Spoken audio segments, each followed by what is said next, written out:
Seiring berjalannya waktu, tampak kebersamaan anggota Satgas bersama warga terjalin.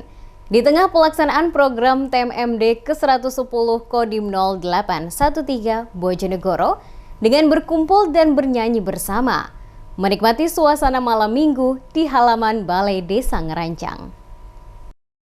Melepas penat setelah seharian bekerja, anggota Satgas membaur bersama warga, berkumpul dan bernyanyi bersama, menikmati suasana malam minggu di halaman Balai Desa Ngerancang. Dengan diiringi petikan gitar yang dimainkan dan bernyanyi bersama, tampak kebersamaan anggota Satgas dan warga setempat. Anggi Nurdiansyah, anggota Satgas TMMD ke-110 Kodim 0813 Bojonegoro, mengaku kegiatan tersebut dalam rangka untuk melepas penat dan menambah kekompakan antara anggota Satgas dengan warga setempat. Kegiatannya bernyanyi dengan warga, tujuannya untuk melepas penat, menjalin kekompakan.